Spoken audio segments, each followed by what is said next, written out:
Hello, we're coming live. Waukesha, Yeah. the Two Light Crew.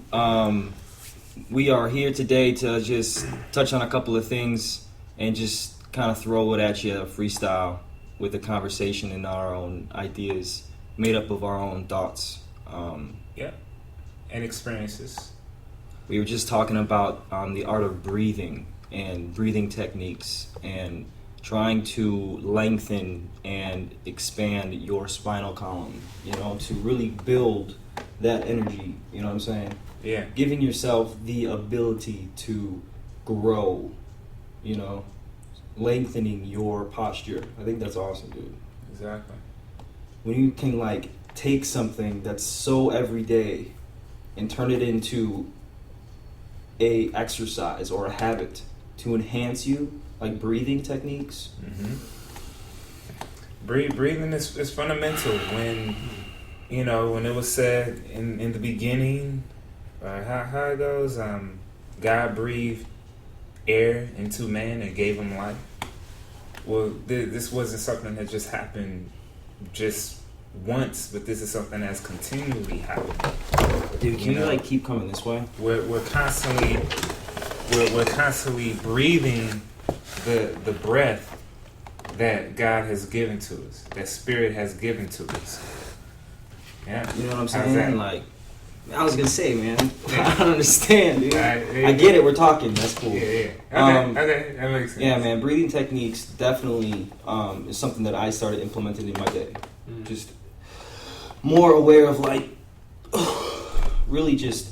That's where yoga comes in too, man. Man, yoga's important, dude. Yeah. I'll do some regular just yoga, for I don't know what the heck they call it, but it's like a mixture of a couple different kinds. My girlfriend teaches Different it. flows. Oh, dude, it's incredible. Vinyasa flow and some of it can be in muscle enhancing or like a really good workout. You speed that thing up. Yeah. Well, what I really got into was Tai Chi, actually. Oh, Yeah, Tai Chi. I fell in love with it when I was in high school, when I was in the 9th grade. And I was like, what is this? I've been involved in martial arts since I was 6 probably. Capoeira, the Brazilian martial art. Yeah, I did that. I was actually on... I like Taekwondo. That's fun. Nice. I did that too. Jeet Kune Do. Yeah. You ever hear of push hands? Push hands. I want to start doing push hands. That's in Tai Chi. That's Okay. in Tai Chi as well. Dude, I know there's at the Fresh Market or whatever, or Good Harvest, they have push hand competitions. Nice. I've never done it. I've only seen it on YouTube a couple of times. Right. But it's just all about energy, That's all it is. I mean, once you understand how energy works and how you can play with it and manipulate it, and you understand your energy, you become so powerful. Where you could actually move things or affect objects with your energy. That's what Tai Chi trains you to do. It goes beyond the tissue. It's not like when you battling with somebody and you hit somebody, you're not just hitting them on the surface, but you're going deep in the tissue. molecular structure. Exactly. The energy is explosive. It's like water. It could flow. It could crash. Yeah, man. When you think of the powerfuls, like Bruce Lee, the 1-inch punch. Right. You ever been hit by a 1-inch punch? That shit hurts, dude. I don't want to. When people try to do it, to show you, look at me, it's and they can do it. This shit hurts, man. You're like, wow. Yeah. But I mean, also people like Muhammad Ali could just take you from the back and just, you know what I'm saying? Right. Go right through He you. was working with energy too. Mike Tyson, dude. Think about his punches, man. Just those uppercuts. Right. Boom! Right. Just the meanest dude, Right. bro. Yeah. He seemed like a pretty cool guy, Yeah, man. He just I think he would have been awesome to hang out with, dude. Yeah. And not, you know what I'm saying? Yeah. Man. Most definitely. But yeah, your energy. The and, monsters of the time, bro. Right. Yeah, no. Just could just dominate overall. Right. Floyd Mayweather, dude, same thing. He's doing it in a different way though. He's doing speed.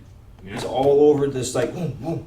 You can't hit him. He's almost 2.5 seconds already in front of you. Mm-hmm. Boom. Gotcha. And it's just a game, dude. He's just dodging. Yeah, and it's really a mindset. When you listen to a lot of these athletes who accomplish these, feats physically, I think Muhammad Ali said something about training that, he hated training, but he loved the results.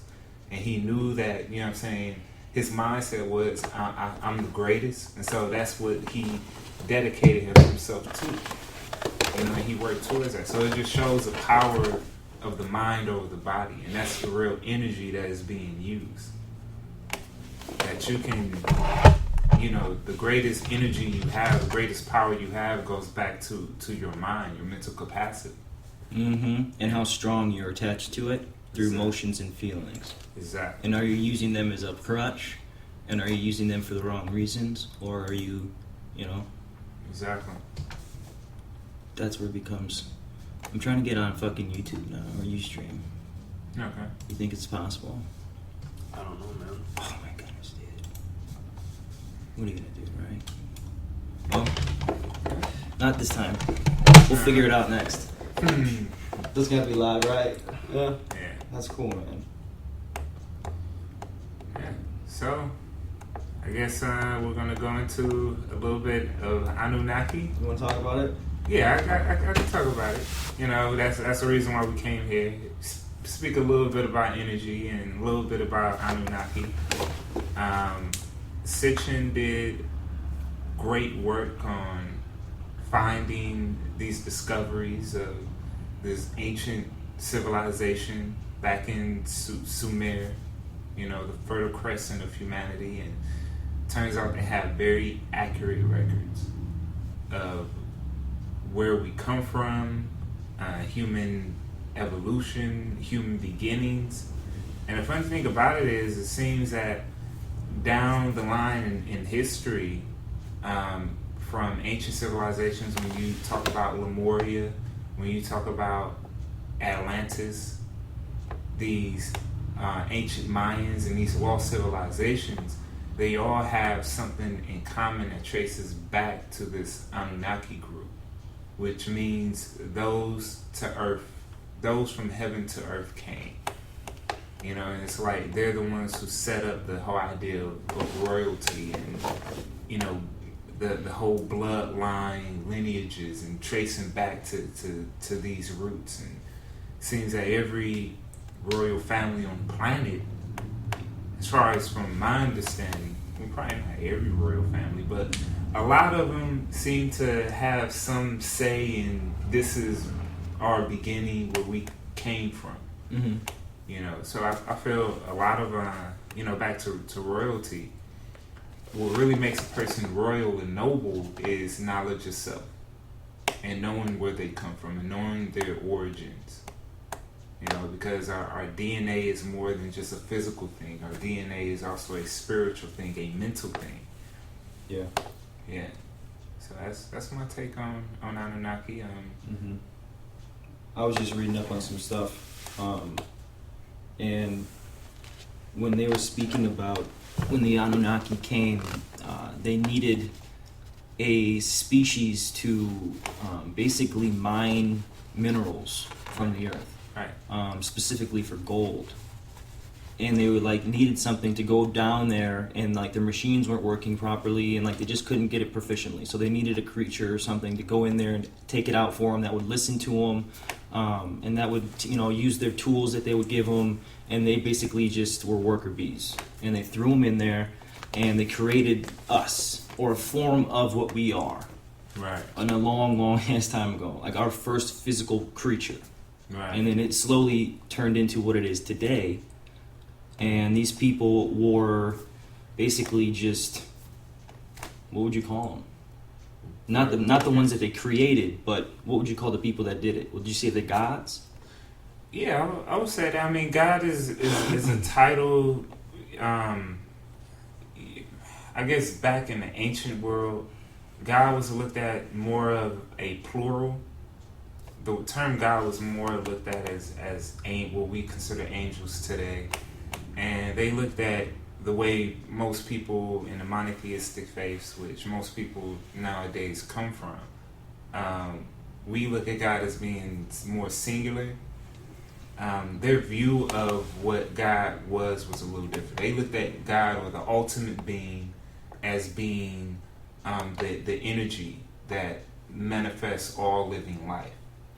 And a God was basically one who knew how to work with this energy and manipulate this energy. So God was another name for master, for one who has realized self. So it was a evolved being in consciousness. At least that's from my standpoint and my understanding. I've actually spoken to, those who are gurus in the Hindu faith, and a lot of people have a misconception that they believe in multiple gods. But at a deeper level, from me speaking to them, they said, "Oh no, we believe in one God." This is what they were telling me. They said that the different images that we portray are the different characteristics of this one being. So it Right. goes into that view that the only thing that separates us is our ego. And How do you describe an ego? the ego is our mental projection that we are separate. And we begin to believe that we are separate from everything and everyone around us.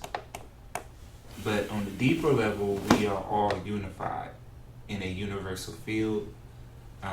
In science, they call it Higgs field. In religion, you could say they call it Holy Spirit. Right. But it's basically, the God force that unifies everything in creation. It's just like looking, when you look at us under a microscope, you will see the different parts. Mm-hmm. You will see Right. the atoms. On a larger scale, you will see the heart, the lungs. On a larger scale, you will see the body.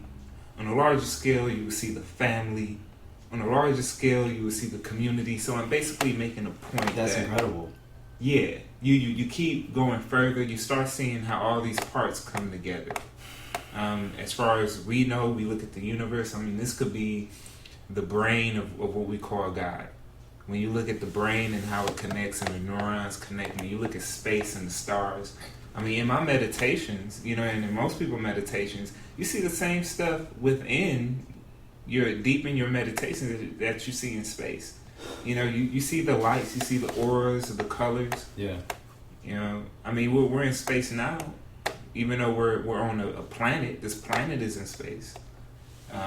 Scientifically, under a microscope, we are made out of stardust. Yeah.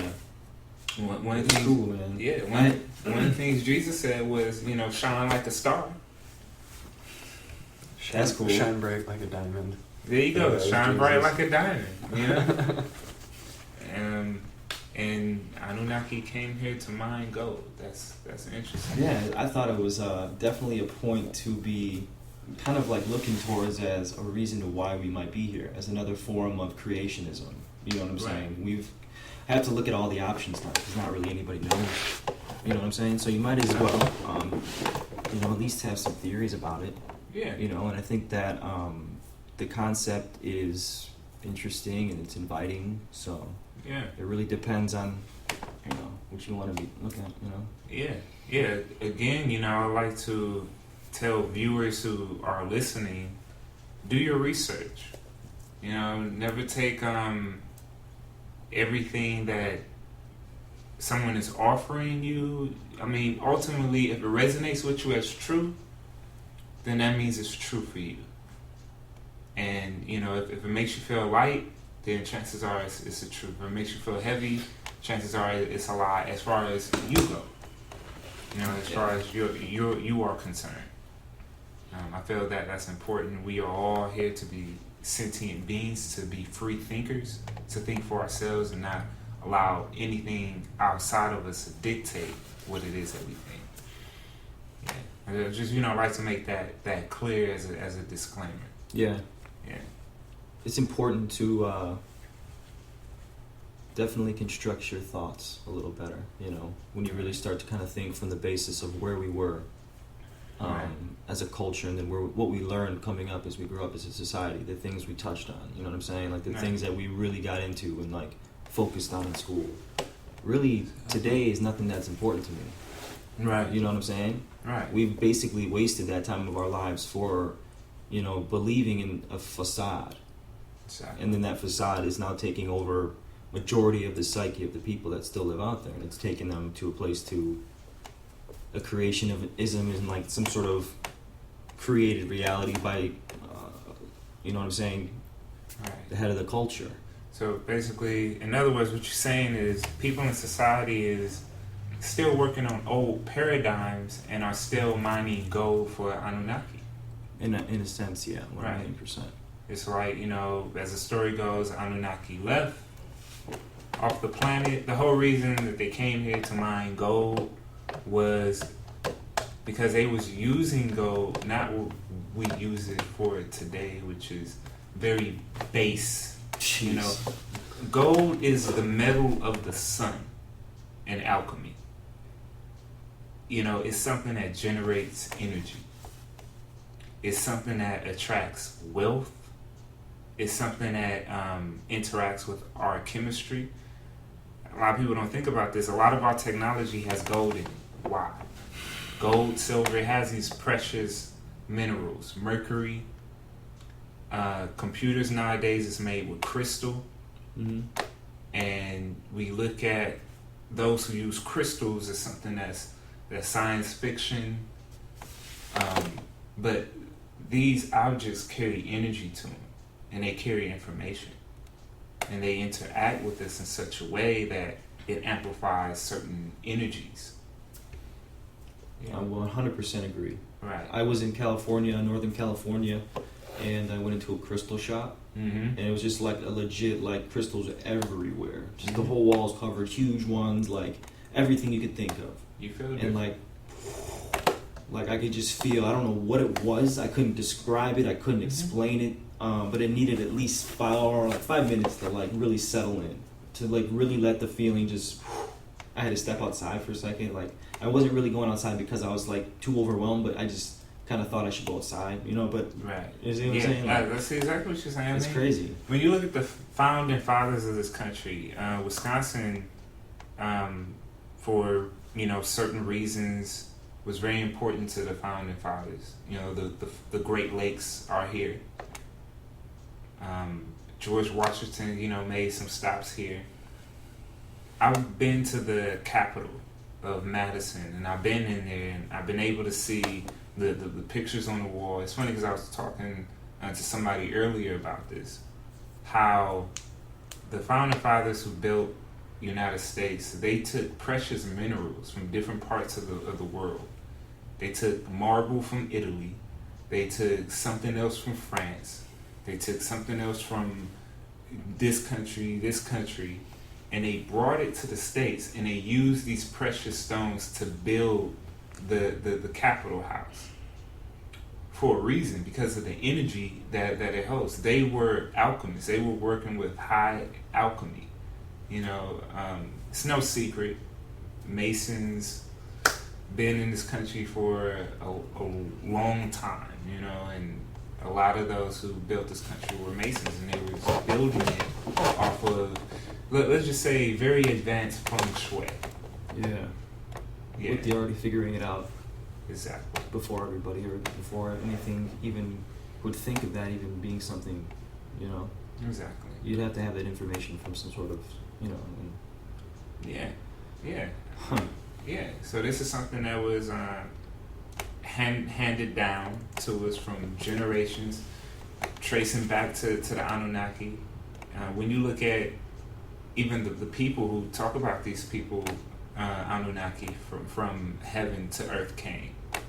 The natives, basically, civilization started at its height. It didn't start from zero, like, computers to iPads. When this civilization started off, it started off at the top. You know, Exactly. people had iPads. You know what I mean? Right, Like it started off cream of the crop. Technology was impeccable. It was butter, Yeah. and then from there it just went down. It was like what happened. Mm-hmm. You know, so it shows that this is something that was inherited.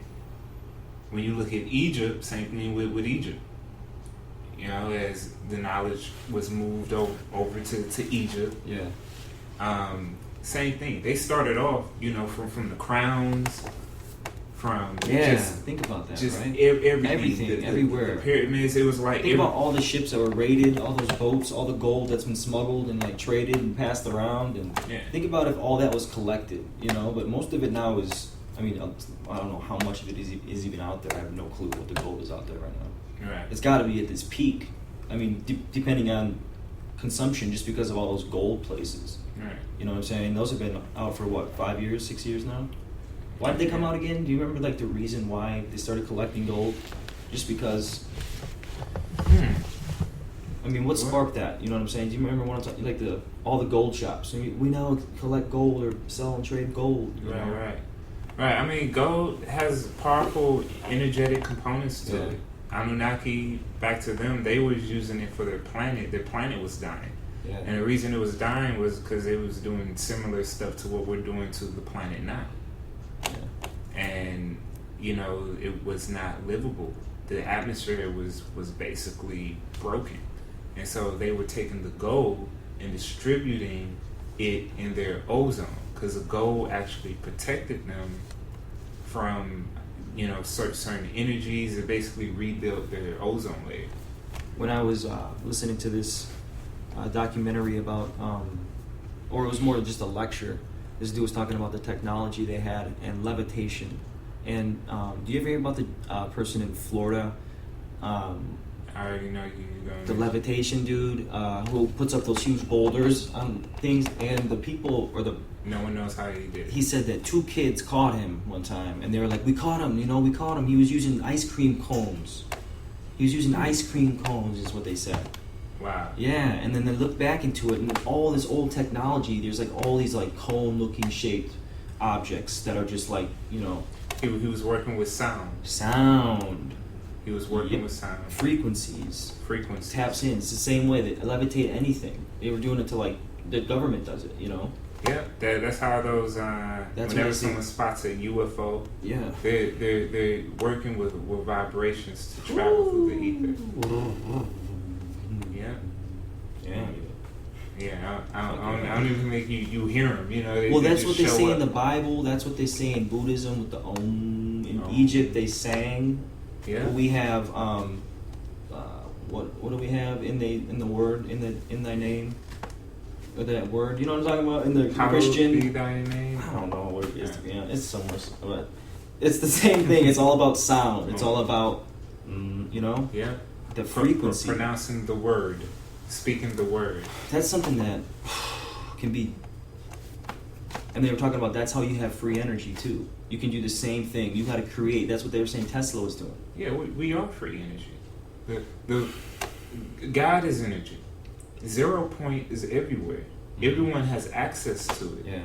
It's just a matter of tapping into it and using it for our well-being and the well-being of humanity and the well-being of this planet. Yeah. The higher we evolve in our awareness of ourselves, it comes to a point that we can finally walk as guides of this planet, and protect the creatures and protect what is sacred, because this is our space is sacred. Everything that God creates is sacred. I love the fact that we're supposed to be here now. I feel like that's just, I don't know. Yeah, We're obviously here for a reason. We've lasted this long. exactly. You know what I'm saying? Exactly. At this point of evolution or this point of transition to where we're about to get more technologically savvy, I believe if it continues to progress the way that they're saying it's going to. If not, I think it could go faster because projections could be wrong.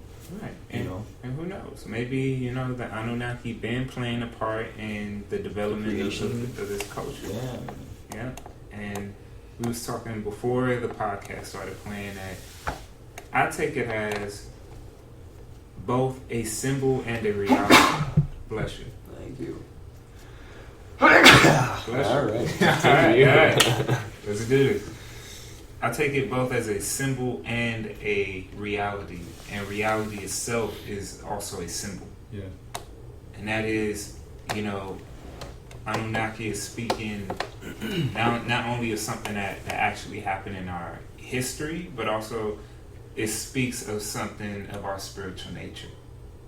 And maybe when we first come here, we start off as unaware that we are a slave to the very power of our own being. Yeah. You know, we're slave to physical desires. Right. We're slave to work and toil. Yeah. Until finally we take a step back, we refine who our ancestors are, what God is, how God operates, and we start working more like the Father, so to speak, or we start working after the pattern of the universe, which is working with our mind and our higher faculties. Mm-hmm. And then, just like the pharaohs in Egypt, just like the royalty of the past, we're able to sit on our thrones of authority and take rulership over the dominion of our mind, and in turn become the God creators of our reality. And hence, the gods is back. Yeah. It's beautiful. Yeah. That's what 2012, and that's what they believed it to be. You ever listen to David Wilcox? David, oh yeah. He's an interesting dude. Said he was the reincarnated Edgar Casey. I believe it. Described all of the ancestors and people he was related to, and like how they had the correlation to Edgar Casey. Yeah. And like they did it down for like all of his close friends. His dad was like Edgar Casey's like best friend. Like interesting little concept. Like it's crazy. Yeah. And like it's making me wonder, does everybody have anything like that? You know what I'm saying? Like is it just everybody? You know what I'm saying? Right. Is there a path like that for everybody if they create it, or if it's already there, obviously, and they decide to choose the path of that? Right. I believe in two things. I believe both in free will and I believe in destiny, which is kind of, you could say, in a sense, a contradiction. Because in one sense, they say that everything is predestined. But at the same time, I believe that's true to an extent. And same thing, free will is true to an extent. Yeah. That you can't have one without the other. It's one of those paradoxes, and this universe is full of paradoxes. In one sense, we have the ability to create the future that we want to create and we want to manifest in this world. In another sense, if you don't know that, you're going to live out the pattern that was already preordained for you to live out. You know, it's kind of like the thing if your mother and father... So true. Yeah, you know, your mother and father was, a seamstress and a blacksmith, and you follow their path, Yeah. then chances are you're going to be a seamstress and you're, a blacksmith. That was my feet on the chair, by the way, people. That was my feet on the chair. Yeah, and then in another sense of, let's say you start thinking and start visualizing, start using your inner ability and using your free will and taking control over your imagination, which is really the God self within. When you start working with this energy, chances are you may invent something where that's above being a blacksmith or a seamstress. You may something just comes to you, a new idea, a brand new concept that's never been touched on. Exactly. Not at all. Nothing has been created about it. Maybe there has been something of the idea, but that's the idea with the whole free energy. If you create free energy, this market is priceless. You're not gonna have a price for it, man. Right. You don't have to pay anything.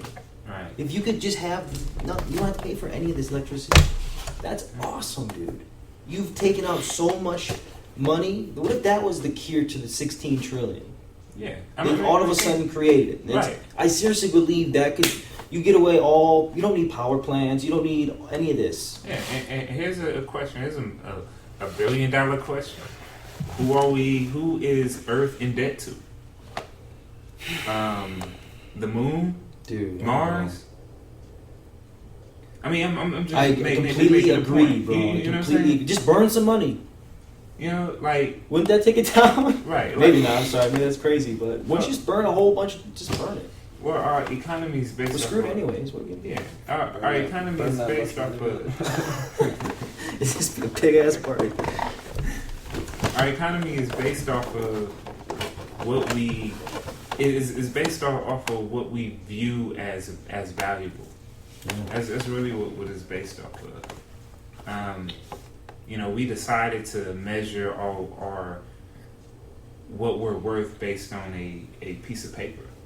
You know, maybe in the future it'll change because even money is changing. Money is becoming more air-like. It's becoming, you know, you got Bitcoin now. If anyone don't know what Bitcoin is, look it up. I think Bitcoin's done. No, You think so? really? Dude, I don't I- believe it, bro.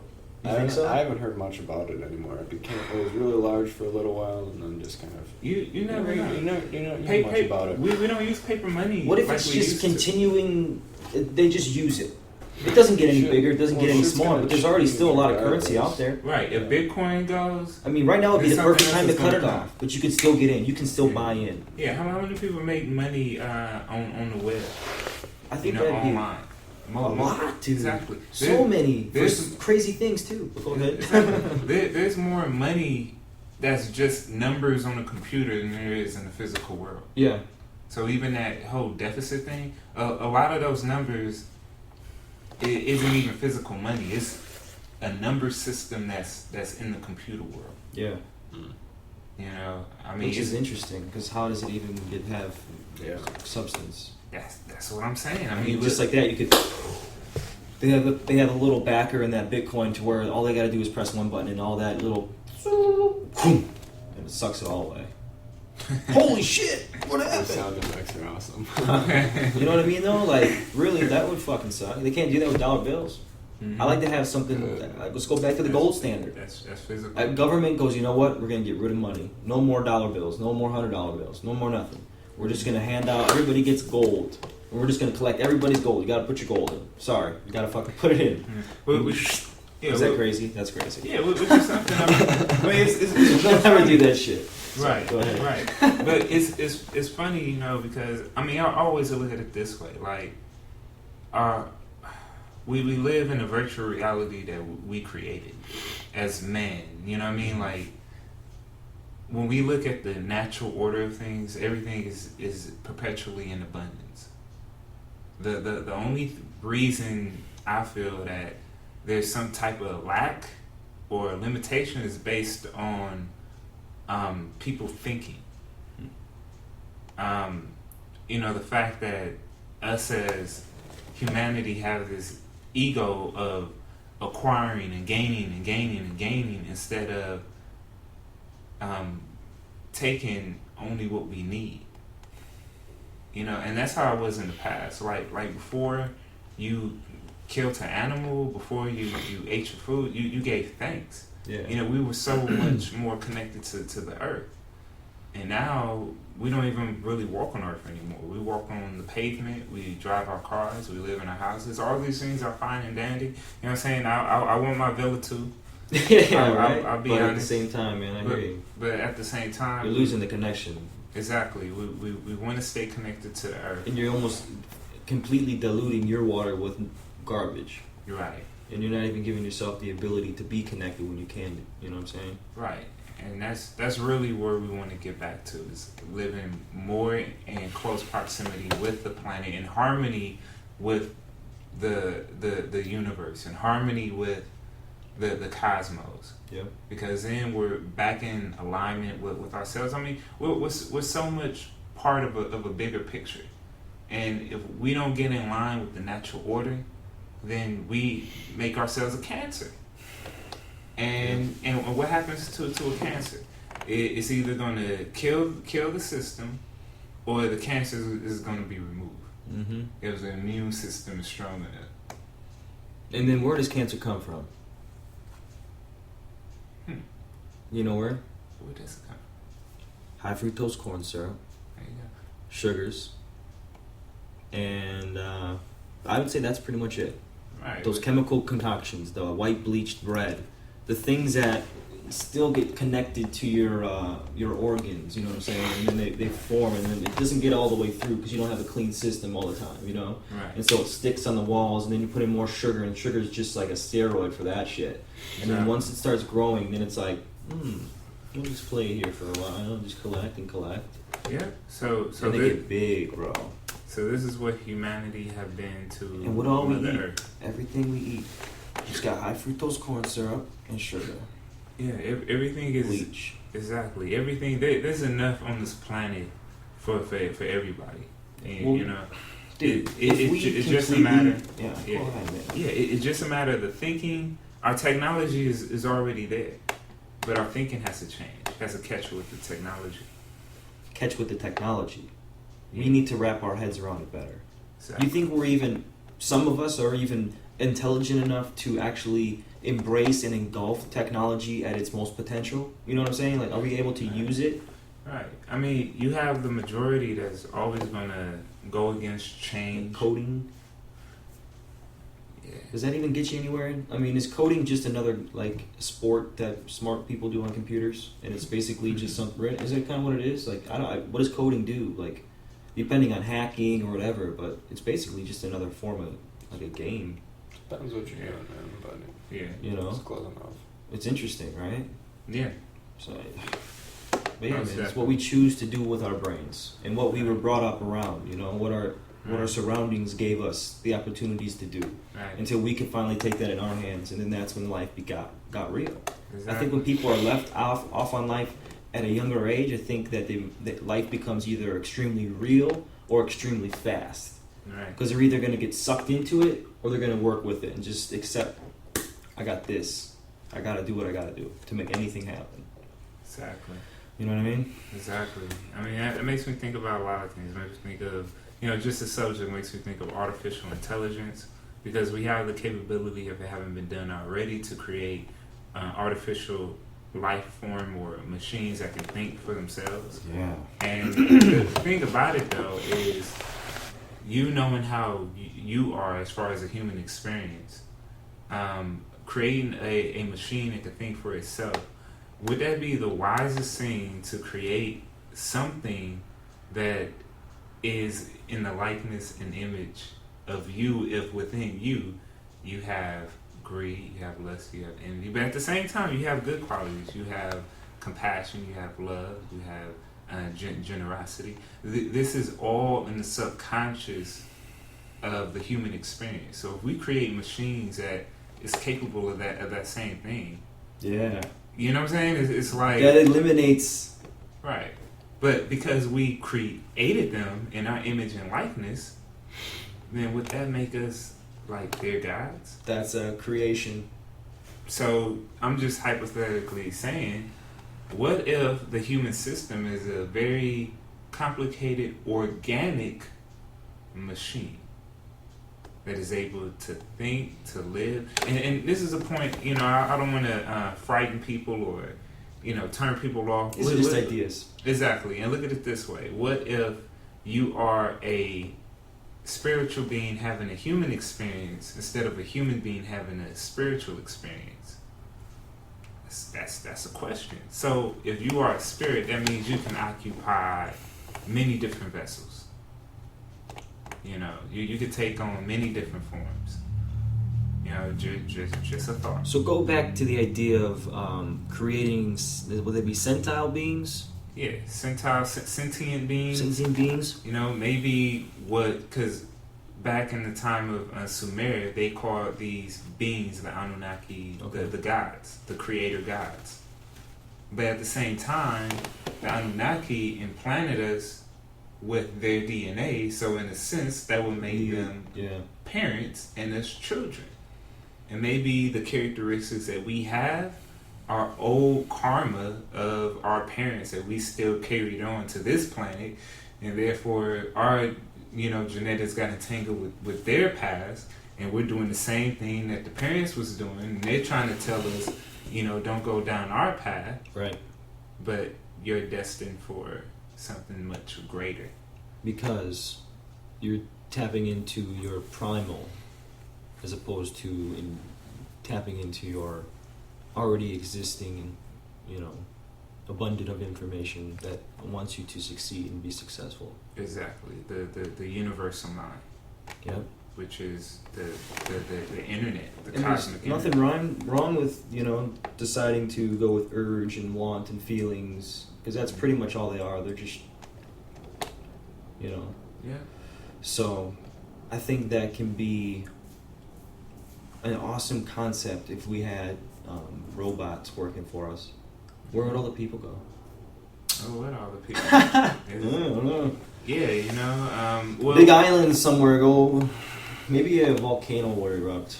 Yeah, but then it's another thing. What if, you know, we build these robots so sophisticated we could finally put spirit into them and actually Inhabit these. they have life now. And then we just sit in some like chamber that keeps us alive forever. Yeah, I mean, And we we'll, inhabit this being with our consciousness.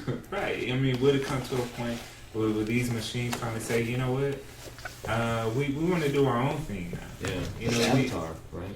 Right. You know, we worked our day. You know, yes, you created us, so you are like the guys that, you know, created our creation. But now we want freedom from this.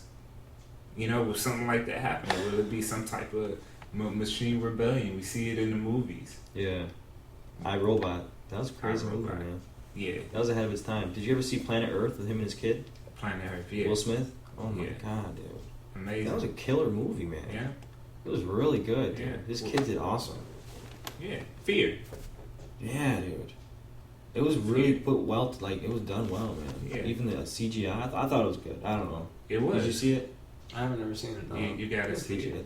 Fear and danger. The difference between fear and danger. Yes, danger can hurt you, It's a good message. but fear is a choice, Yeah, don't kid it, bro.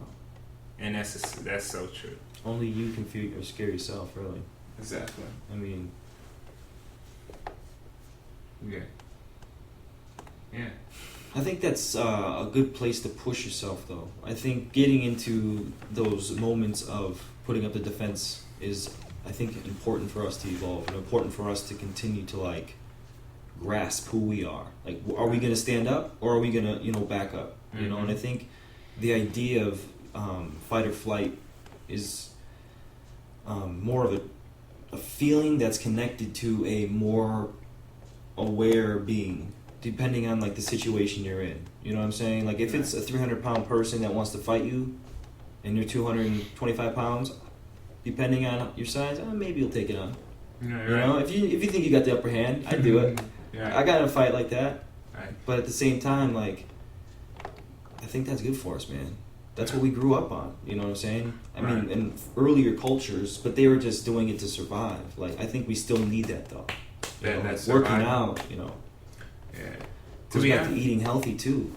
yeah. you know? To be honest, I feel we are reaching a point beyond just survival or survival of the fittest in a sense. But you know, then again, maybe this is just a natural characteristic of the universal order. However, a lot of our instincts that we have are animalistic. I feel there's a difference between instinct and intuition. Instinct is coming from our physical nature, our flight or fight response. So it's a natural reaction protecting the body. You know, like for instance, if you swallow poison, your body reacts and it's gonna either vomit it up violently. You know, the body is gonna get that out. You know, it's gonna perpetuate its own life and its own survival. That's all instinct.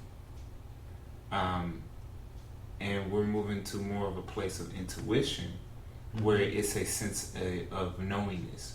For instance, before the fight even occurred, we already saw it coming. We already saw it play out. We avoided it, and that path didn't even have to be crossed because we already saw it coming. Do you think that's why we're continuing to evolve in a spiritual way, because we have less time to worry about things, or we have more time to, you know what I'm saying, less time to worry about things, really? Like we're not worried about as much, you know what I'm saying? We're worried about life stressors, but at least we're not worried about getting killed At least we're not worrying about finding our food. You know what I'm saying? Yeah, we have problems, but we're still eating. We're still living. You know. Right. So like I think that's almost giving us the time to take a second and relax and meditate and really look into new things. So I think that's why there is such a leap in evolution. There's a leap in people wanting to figure out what the hell is this? Because I'm old enough now to understand that no one really knows. Right. You know what I'm saying? Really, when it comes down to it, and so a majority of the people now are starting to kind of, I'm like, I think that's important, man, to really step up and figure it out. You know, look into things. Exactly. Stop listening to the people who continue to, you know, bring you bullshit every single day. You know what I mean? Like Right. all the time. That's all they're trying to do. It's all just these subliminal, weird messaging that they continue to transmit into these people off of these frequency waves that control everything. Sound. You know what I'm saying? Right. Everything. Right. People, you know, is living in a dream world. They're living in. I mean, yes. We live in, for instance, right now, we live in the United States of America, and that's based all on mental programming. Remember, these are all mental constructs. Right. The fact we're in Wisconsin, you know, this is a mental construct. If But to we're, me, if we're looking at the planet, you know, we don't. It's not like a map, and there's no lines drawn when we're looking from space. We don't see. Oh, you see the line here. This is. You know what I'm saying, USA, and this is Canada. Yeah. You know, I think that's we silly, see but Earth. okay, exactly. That's when you really kind of understand, like, you have to look at the bigger picture. And that's like looking at the one of the wholeness of the earth and the universe and seeing how spectacular that is, but also in the sense of the whole one of ourself. Exactly. Going down to the molecular level of like what we are, who we are. Like what's beneath this and why does it stick to us? Exactly. It's an interesting thought of, like, I've always wondered, like, I was able to definitely get some information on layers of what this is beneath. And when you go to Body Worlds, you ever been to that before? I heard of it. It's interesting. Yeah. I don't know. It's kind of weird, to be Yeah. honest with you. Like, Same it's here. kind of weird. That's probably why I never really looked into it like Yeah, that. but I don't think there needs to be a gigantic fucking exhibit of this, to be honest. But at the same time, one would be cool to see, like, I mean, just a couple descriptions of it. You know what I mean? Like, they kind of go in depth with it for that aspect of it. But just, I'll just fucking get down to it. I did mushrooms, and while I was on mushrooms, I was able to see into my foot, and I could see all the inner workings of my foot, down to the bone, right back up, all the layers, all the veins, all the blood pumping through, and it was blue and just rushing all the way through it was incredible. I could see everything. It would just give me this, like, perspective of looking into what I am. It gave me this, like, microscopic kind of, like, visual effects on what we are. You was able to remove the filters. Yeah. Yeah. I think that that's where that kind of stuff comes in handy. You know what I'm saying? Like, it isn't something that should be toyed with. You know, I think you definitely should do it in a practice of which is constructed off of ritual. I mean, sense, really. You know, it needs to be treated respectfully if you do wish to jump into something like that. You know? Exactly. Back in ancient Egypt, in the high initiation orders, in the Egyptian mystery school, after you took like 12 years of studying, you know, the school of the right eye and 12 years of studying the school of the left eye, right and left eye, then you were initiated where you went on a trip, you went on a journey, and they took a red and white mushroom, and so that they would release the filters. But I say this with the clarification that these people went through deep meditational practices. Beautiful point. Where they were mentally stable and strong, and everything was carried out in a systematic order. You know, and it wasn't just one person. This was done as a collective. You know, so it was very controlled, and what they were doing were accessing higher planes of consciousness, and this was a way for them to lift filters so that they can experience what it's like for them to see what's beyond the physical self and experience what it's like. And yes, this is possible because we, you know, occupy a oneness. they were able to go into the pyramid chamber, and for 3 nights they would journey out into the universe, and they would experience what it's like to be the sun, what it's like to be the moon, what it's like to be the earth. They just go be deep. the squirrel. They just go deep. They just go deep, and they experience what it's like to be all of life. Yeah. And one of the things that was instilled in them was to come back, because after experiencing something like that, you think, well, why the hell would I want to come back? This is like so much better. I'm not living life. I am life. Mm-hmm. You know, and I guess out of every 100 participants, they will lose 3 because they decide, hey, I'm enjoying being this. I'm not coming back. Yeah, that's what they were. Sorry, good call. That's what they were talking about. In that, I'm going back to this. This was a cool documentary, and like they just explained a lot of things. Mm-hmm. And when you think about like the idea of sound, and you go back to the pyramids, Mm-hmm. what they kind of thought it to be was basically like a gigantic speaker. And what they would do is they would pump sound through the pyramid, Mm-hmm. and then that would resonate a frequency as some sort of portal or whatever you want to call it. And they were Right. able to. That was how it was created. Nice. Wow. I mean, And they had different levels of frequency with the different sizes of pyramids. that's what's up. That's what's up. And thought. whatever with skeptics. Just thought. Look at I mean, You know? when you look at the Buddhists, they actually work with a little bit of this technology. Sure would explain how they got built so quick. Exactly, where they have drums, they play their music in certain mannerisms. They face all their instruments in one direction, and they start chanting. And after doing this for a while, they start moving physically with their hands. They start moving bricks and start stacking them like it's nothing. So, all right, let's get into this for a second. I got Alright. an idea about like using sound waves and sound frequencies being pumped in. Is that why that like techno music is extremely popular? Because they've done a way to tune their music and enhance their speakers to where it goes into the biology of the people of what we are, and pump these sound frequencies into us to make us like just jacked up. I mean, music is very powerful. It's the reason why us as human beings, we listen to music, and it resonates with us emotionally.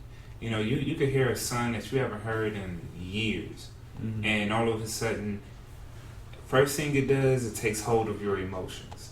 You feel a certain way. That feeling sparks a certain memory, and you start thinking about that certain memory, and one fuels the other. Yeah. In the past, music was really used as a technology to access higher forms of consciousness. There are many artists who, if you talk to them, who have through their music experienced higher realms of God consciousness. You look at Prince, who for a while was calling him the artist formerly known as Prince, and he just called himself the artist and had himself just be a symbol. He was experiencing some higher levels of consciousness where the universe is speaking to him through his music, and that's through any art that someone does. And I say that because I had the same thing happen to me as well. Do you want to talk about it? Well, through my music, I was and still is, recording artist, rapper, hip hop enthusiast. I've heard you rap before. Yeah. You laid it down here. It Yeah. was sick. We'll probably What? release some stuff on YouTube with it. We had a couple of pretty cool recordings. We'll continue to do it, but continue on, man. Let me hear about this. Yeah. Well, I was very much engulfed, in my words and in my music, and at the time I was so enthusiastic of what I was saying, and just getting in the spirit of what I was doing. On some songs, I remember, I would just get so deep in my emotions, and I would just feel it. The emotions will come first, and I would feel a certain way for like 10-20 minutes, and I would just feel that emotion, and the emotion would then give me my words, and the words would just start coming out. Yeah. Now, Do you think it that's would based just on form like your paper. vocabulary as a person when you were growing up, or is that like something that you like worked on, or Do you think that was based off of the feelings that were connected, that those words just came? That you just knew them, they were already there? You know, some things are written. I didn't know what I wrote until after I wrote it. And I looked at it and I was like, wow. And I wowed myself. You know, and I didn't know to what extent I was talking until the day I really awoken to the truth that we create our world with our consciousness, and you know who we are on this earth plane. Like when that came to me, I looked back at my raps and what I wrote and was like, whoa, I was being communicated to. Mm-hmm. You know, I've God had that was feeling before a few speaking times, through yeah. me. Yeah, or certain things I would say would come into reality. You know, would actually happen. Like I would mention something, it was just my words were so powerful. Mm-hmm. You know, and just things that I said just came to me or just happened. So I started putting more and more out there what it was that I really wanted, and those things just started happening. Yeah. And I didn't really understand it, so I started saying, well, I got to get to the bottom of this. You know what I mean? I want freedom, and I want to understand what the hell is going on with me, because it felt as if I knew something that I couldn't explain. Oops, sorry. Yeah. I knew something that's the energy, that spirit. I knew something that I couldn't explain, and it was like I couldn't talk to anybody about it, because it was like, how can I talk about something that I don't even know what it is, but I know it's there. Mm-hmm. I know there's something wrong with the world that I can't put my finger on. Why does it seem like there's something that's reading my mind that's greater than me? Yeah. Yeah, Like it's already just being downloaded somewhere. there you go. Like, can you really look at us though as a computer? I think we're just definitely comparing ourselves to something that we haven't. Like you said, we can't really explain it, so we continue to compare ourselves to being a computer, being technology, a real form of this. Like, I don't believe it's like that anymore. Terrence McKenna would always say, you know, we are. What the hell did Terrence McKenna always say? Yeah, we're greater than that, most definitely. Yeah, man. Yeah, because it came from us. Yeah. You know, anything that we create, of course, we are greater than that creation. Yeah. And truth is that mind is the ultimate creator of all that there is. Everything is created by mind, which is, we call it consciousness, we call it God, we call it the infinite. Yeah. So that would almost be belittling God in a sense to compare it to something so minute as computer or technology. God is nothing that can even be compared to technology. Well, not at all. Technology. We could say it's an attribute. I mean, whatever you could say about God just proves that you know nothing about God. Well, whatever we could say about God proves that we know nothing about Him. All we can really know is His attributes, Mm-hmm. Which are love, happiness, peace, truth. We are the active attribute. We are expressing infinite attributes. That's crazy. Yeah, we are the attributes are really infinite.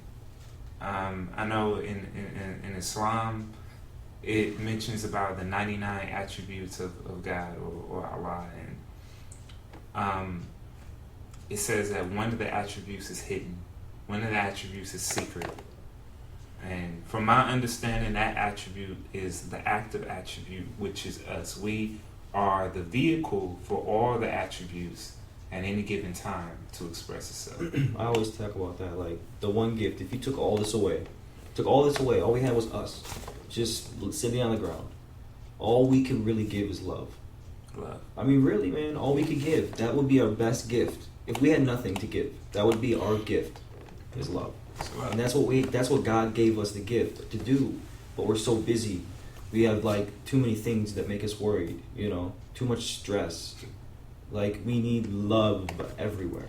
If they did that, I think that would definitely shift a lot of the energy that's in the world right now. You're right. I agree. There's got to be a form of just creating an organized, just filter of good. It has to be done correctly. You got to get the government fixed, man. It's got to get fixed, dude. Well, how long can you wait, man? Well, You know what I'm saying? well, that's the thing. Like, what if, what if the way things are is if we look at it from the standpoint of God, if we could look at it with God's eyes, which is a universal consciousness of unconditional love, without judgment, without preconceived ideas of how things should be, or what it could be, or what, this, that, and the other. We could look at it from a standpoint of unconditional love. That means that we are not looking at the government as being something as separate. We're seeing it as a part of the tapestry of the whole. So therefore, it is all good, which is from our human standpoint that we are at now. We're viewing it from our particular consciousness. We look at it as being trouble, as being something that's in the way. When really, everything, God is in control of the whole show. That's why when your life gets into turmoil, I feel like it's a jump. You're about to go into embracing something or embark on something awesome. It's going to be something awesome for you, but there's going to be some turmoil that goes involved. Is that? Yeah, there's going to be a change. There's going to be some heartaches, and there's going to be something that pushes you in a new direction. Because you need that to push you in something. You do. I think that goes with a lot of the habits that we tend to forget. Yeah. Pressure makes a diamonds. That's what's up, man. Yeah. That's right. I love it. If everyone starts off as a dusty coal, you apply enough pressure. Think about it. A diamond is deep, deep down in the earth, under all that dirt. Then when it finally comes to the surface, it shines the brightest. Yeah. I feel we are the same way. When we came here to this plane of existence, we came in complete darkness. In the same way, in the beginning there was darkness. It was darkness. Under all that pressure, God said, let there be light. And here we are, the spark of consciousness, the spark That's so of genius. beautiful, bro. God just basically took the universe and went, boom, boom. And then all the universe is stardust. Everything on the universe creates the earth, and then it just is this beautiful creation because that's God. And isn't that how we are? When we're born, isn't that the same thing? The pressure, Boom. boom. We're here. You know what? They also need this, and they need this, and they need this, and they need that. And I'll just throw it up here just because it kind of levels everything out. Yeah. Right. And this one needs to be supercharged, so spark that thing up, There you go. get it going, keeping this place warm. It needs to be a little warm here, and then we'll just connect this gravital force right there, and then Exactly. and then we got to have something flying around to make it interesting, and we'll throw a couple of here and there, and okay, now Is that? Sprinkle on some cheese. a little bit of that, a Yeah, little bit of this, Parmesan. Garnish with some lemon juice. yeah, Voila. and he just goes, Yeah. enjoy. Yeah, we're talking about an infinite consciousness that we call God, but is always behind everything that we know. Knowledge is another attribute. Anything that you could think of is just another attribute of this power. The power itself is beyond anything we can imagine. It is the imaginative force. That's where communication is a vital aspect to reality right now, bro. Like with being able to communicate all the time, Mhm. in any form. Like we can now look at each other to see where are you right now. Like, oh my goodness, you're right here. This is so cool. Like that's cool, man. Exactly. Like how is it gonna come into now? Are we gonna be able to tap into people's realm of being somehow, or be able to consciously connect with a device that they're connected to, and Right. be able to view and vision and have the emotional attachment and connection? Exactly. I mean, when you look at movies like Inception, when you look at these different movies that's being produced, when you look at The Matrix and how everyone was plugged into the same system, the same Mhm. network, I mean, that's what we're doing now. We're all plugged into, the web, Yeah. and, this is the Matrix where we interact with each other. It's like people is living more on computers than they ever was in history. Seriously. But to my sense, why? If we are what they say, I think we should be investing as much time in ourselves. Yeah. We're on this thing way too much. You know? can't Oh, get shit. lost. Yeah. We should be just going deep into us and figuring out what's going on. I'm telling you, I mean, I'll be like, it's good to have balance with this world and that world, and that's what anything is. It's good to have balance in life, where you're not overly, unless it's something that's constructive. You're creating something. You're building something. That's different. But you don't want to be in an endless mind game where it's pointless. After a while, it's only so many times you can check your Facebook status. I mean, it's your Twitter. It's like an endless. The threshold's bad.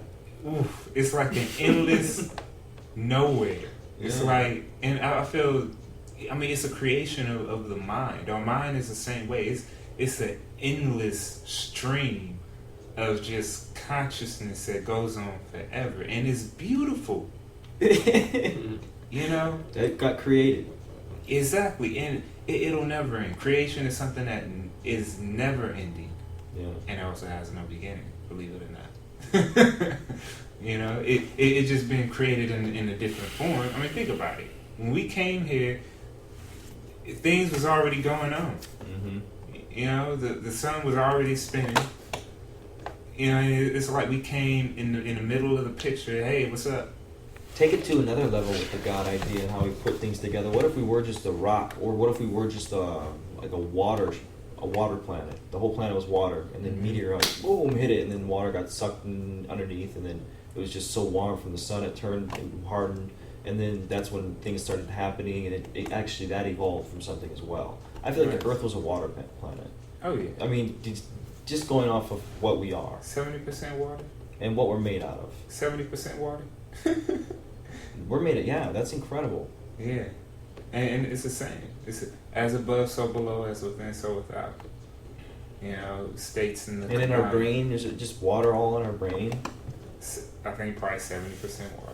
For some reason, Wow. 70%. I mean, when you think about it, like, why is it 360 degrees in a full circle? Why are these numbers? And why is it 365 days? Do you see my point? Originally, That's all like constructs of like human perception. constructs of human perception. Like, cause like we say that Yes. there's like 360 degrees, but really we created those numbers. So. But why those numbers? I mean, think about the days of the week: Monday, Tuesday, Wednesday, Thursday, Friday, Saturday, Sunday. When you think about it, it really doesn't make sense from a physical standpoint, because first you have the sun. Okay, that would be Sunday. The sun, you have Mercury, Venus, Earth, Mars, so forth and so on. You got more than I got. Yeah, I know more because I was into that stuff. I get it. when was I young. got Pluto up here. Right. The Earth is like there. Yeah, you have Mars, Jupiter, Saturn, Uranus, Neptune, Pluto. Pluto's not a planet anymore. Right. So right, they kind of kicked them out of the club. Poor Pluto. But Yeah, you're not big enough in the world. yeah, That's mean, man. but you have all these. When you go back to the Greeks, the way they did the planets was based off of divine geometry. It was based on something so much more deeper. Maybe in another program we could go deeper into that, but it's pretty interesting. It was all based off of symbolism. Mm. It's all based, the moon. All of these days goes back to the Greeks, the Greek gods. It all goes back to that. Mm-hmm. Because all of that is symbolized in the creation story. Mars, Mercury being Thoth in ancient Egypt. Mm-hmm. You have Thor, the god Thor, which they got Thursday from. Thursday, the day of Thor. I mean, it's just so, Monday, moon, celebrating the day of the moon. Sunday, the sun, of course. I mean, yeah. Yeah. And even when you go into religious aspects, Yeah, there's a lot of symbolism mhm, in society that we don't even have a clue about, really, when we Yes. look at it, because it's been there. It's not like obviously we've seen those in plain sight movies and stuff like that, where they're talking about Mhm. things that are just symbols that have been around forever. And Exactly. they have a lot of significance. Even the language that we speak. I Yeah. mean, our language still traces back to ancient languages. It still traces back. A lot of even the way our alphabet is arranged. Like those who put this together, they knew what they were doing. It's just so much that you could point out about. Do you think that's because they are Absolutely. obviously they came from another planet that was already existing and operating? So they came to our planet having none of their actual, inhabitants. Or what if they just flew around like Star Trek kind of stuff in the universe on their ship, and that's where everybody lived? Well, it's interesting you would bring up Star Trek because Star Trek has an interesting story behind it. I'm gonna do some more research myself on this, but from my understanding, the one who created Star Trek got it from a person who ended up channeling some being, some extraterrestrial being, who started communicating with him and started telling him his life story. It was kind of like he found somebody who was open and receptive and said, "Hey, I want to tell you a story about journeys I've been on." It's kind of like an old sailor, you know what I mean?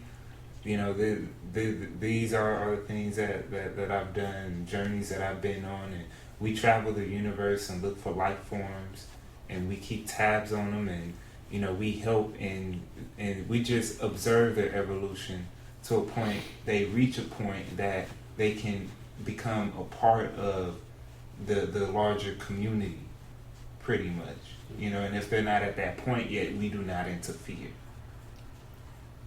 Because we allow creatures of a particular planet, we give them time to find their own ways. And only if they call on us, we need help. We may give like little nudges of information, but they have to do it their own. It would be dangerous for me personally, extraterrestrial race to interfere with the development of a species. Because it would be just like us being out in the wild, and we're helping. And instead of lions hunting for themselves, we're killing animals for them and handing them off to them. That would be detrimental to their growth and their progress. We think we're doing something good, but we're actually, in the process, we're destroying their entire way of life and culture. Because as soon as we leave, they're gonna go somewhere else. Yeah. Huh. So yeah, Star Trek was channeled information of actual events that extraterrestrial journeys he'd been on, and he decided to share it. Yeah, when you look at Star Trek, a lot of stuff they have on there is technology that we have now. In Star Trek, they had iPads, they had little lasers. I'm sure that's going to come out if it's not already out. They had Google glasses. Yeah.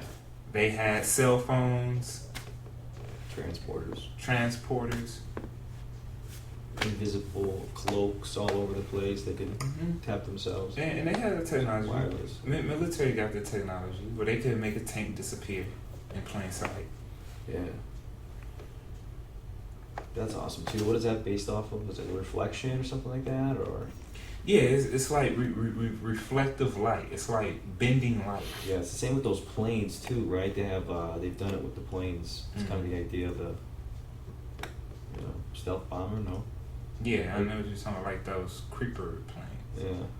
I'm sure they're not called creeper planes, but They might be. I don't know, man. Right. They might be. Someone might have got lazy and just said, pedophiles. paper planes. Yeah, we'll just fly these on through. Boom. Like that's something that is going to get to an interesting factor too, with how much control they have. over that stuff. How are they going to be? I'm talking about like the government and stuff. Like, are they going to be flying drones over everything now? You know, because I mean that's happened to a couple places now where there's drones. Yeah. So when we look at reality in that aspect, how do we go about our days with knowing that might happen? Well, the only reason why this happens is when they are actually losing control. Whenever something goes to an extreme like that, the system destroys itself. Anything that, I mean, it's even in Buddhism, they have a Buddha figure, archetype, which is an archetype, where this Buddha rage is so complete. This is how they say it. The rage of this Buddha is so complete that it destroys itself. Yeah. Well, whenever something goes to such a deep extreme, it's that whole yin yang. Nature is yin yang. It finds balance. If there's just yin or there's just yang, it cancels itself out because it must strike the equilibrium. That's like the Chi meditation guy. The Chi. Have you ever heard of him before? The guy I know who what you're talking about. Yeah. Catch stuff on fire and Yeah. And he basically talks about his chi energies and how he taps into one a little more and just uses one to ground. And that's what gives him the ability to transmit energy through his palms or his fingers. Yeah, we are cell phones. We're like walking, talking cell phones. Yeah. Yeah, you know, we could dial in anytime we want to this universal mind, and we could communicate to each other. We could communicate with objects because, believe it or not, everything has consciousness. Everything has a self-awareness. And we can also communicate with past, present, future. You know, I mean, the abilities that we have to do is endless. Is endless. However, it's good to have a strong foundation in using this technology. The highest technology we will ever have or ever use is first and foremost ourselves. Mm-hmm.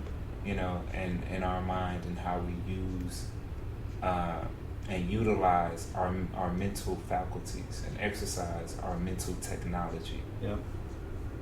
Meditation primary. Mm-hmm.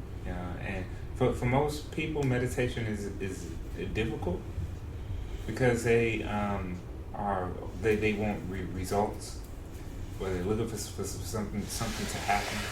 I mean, you can meditate just being still and just staring at the wall, or just focusing on a single point of reference. You don't have to be doing anything.